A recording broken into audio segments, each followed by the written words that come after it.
Hello મિત્રો, શેરબજારની વાતોમાં મિત્રો શેરબજારમાં કાલે સરસ તેજી હતી અને સેન્સેક્સ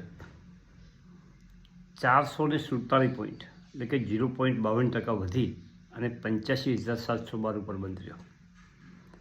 હવે આજે જે વાત કરવી છે એ લોઅર એન્જિનિયરિંગની વાત કરવી છે અને બીજું શેરબજારમાં પૈસા બનાવવા માટેના જે નિયમો છે એમાં જે મહત્ત્વનો નિયમ છે એની વાત કરવી છે.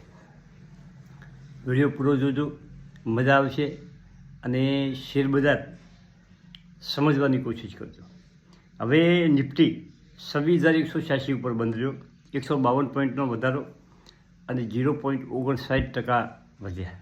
બેંક નિફ્ટી 59,777 ઉપર બંધ રહ્યો, 488 પોઈન્ટનો વધારો અને 0.82%નો વધારો. મિડકેપ અને સ્મોલ કેપમાં પણ સારો એવો વધારો કાલે દેખાતો હતો. મિડકેપમાં 294 પોઈન્ટ એટલે કે 0.5% વધી અને 60,594 ઉપર બંધ રહ્યો. એનએસયુ ઉપરના શેરોમાં 1,140 શેરોમાં વધારો હતો અને 17 શેરોમાં ઘટાડો હતો. ઘણા ઇન્ડેક્સ કાલે ઘટતા હતા મિત્રો. એમાં સ્મોલ કેપના શેરો, માઇક્રો કેપના શેરોમાં ખૂબ ઘટાડો હતો. હવે આપણે જે વાત કરવી છે એ વાત મહત્ત્વનો મુદ્દો છે કે ધીરે ધીરે ચાલો, મંજિલ જલ્દી મળી જશે. શેરબજારમાં ખૂબ ધીમે ચાલવાનું છે. તમારી ચાલ કાચબાર જેવી હોવી જોઈએ, પરંતુ મક્કમ હોવી જોઈએ. તમારી મંજિલ તમને મળી જશે, 100% મળી જશે. શેરબજારમાં પૈસા બનાવવા માટે 15-20 સાલ લાગે, એ ધીમે ધીમે તમે ચાલો અને સતત તમે ચાલતા રહો તો તમારા પૈસા બને. જેટલા ઓછા સમયમાં માર્કેટમાં રહેશો એટલા ઓછા પૈસા બનશે અને જેટલો લાંબો સમય એટલા વધારે પૈસા. એ આ શેરબજારનો નિયમ છે મિત્રો. શેરબજારમાં કોઈ કંપની પકડી, સારી કંપની પકડીને બેસી જશો, એના માટે જે 7 કુંડલી મારે અને કુંડલી મારીને બેસી જશો તો કંપની તમારે પૈસા બનાવી આપશે. એમાં કોઈ બે મત નથી. પણ કંપનીનો ગ્રોથ સરસ હોવો જોઈએ, કંપનીનો સેક્ટર સરસ હોવો જોઈએ. તમારા પોર્ટફોલિયોમાં જે શેરો છે એનો અભ્યાસ કરતા રહેવો જોઈએ કે ભાઈ મેં જે શેર ખરીદ્યો છે, મારે જે શેરમાં મારું રોકાણ છે એ કંપની કેવું કામ કરી રહી છે, એ કંપની કેવા સેક્ટરની છે, એ કંપનીની ભવિષ્યની આયોજન શું છે, એનું ભવિષ્ય શું છે.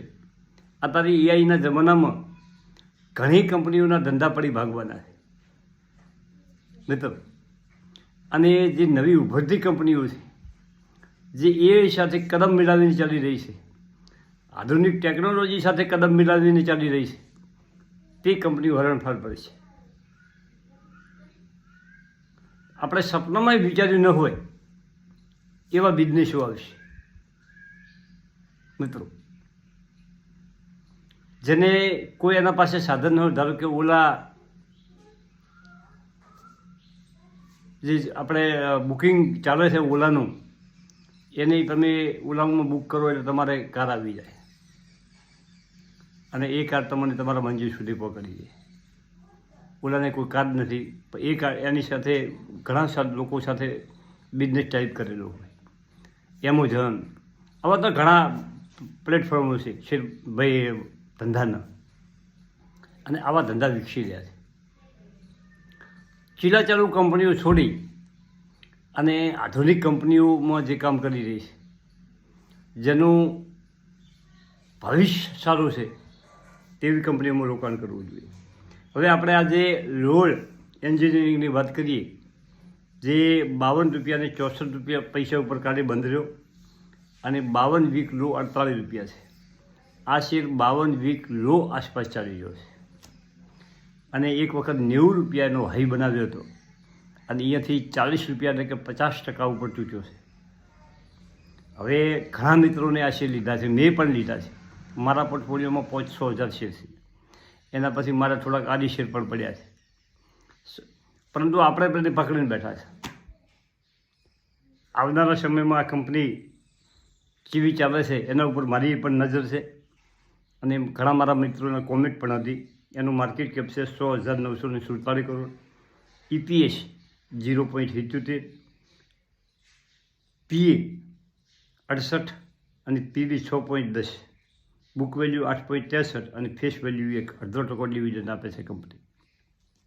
હવે આ કંપનીમાં જે ઓકળા એના આવેલા છે, ત્રિમાસિક ઓકળા, એનો તમે અભ્યાસ કરજો. મેં પણ અભ્યાસ કર્યો છે.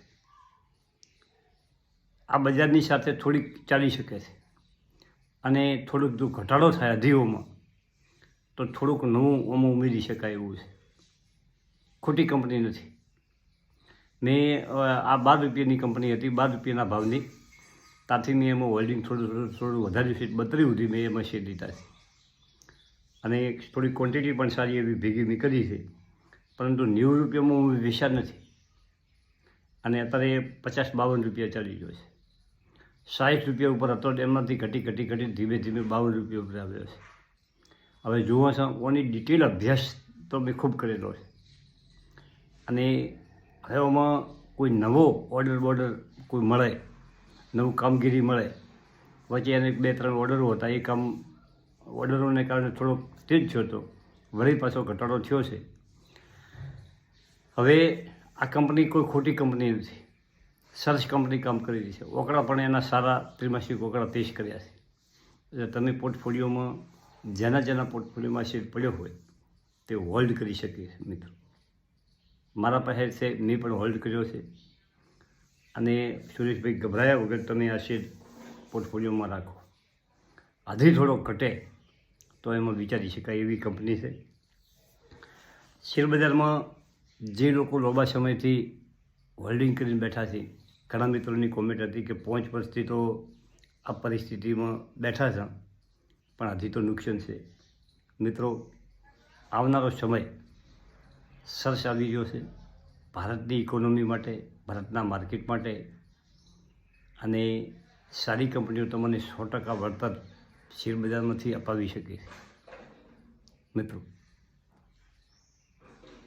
શેરબજારમાં ઘણી વાતો આપણે ઘણા વિડીયોમાં વાતો કરી છે.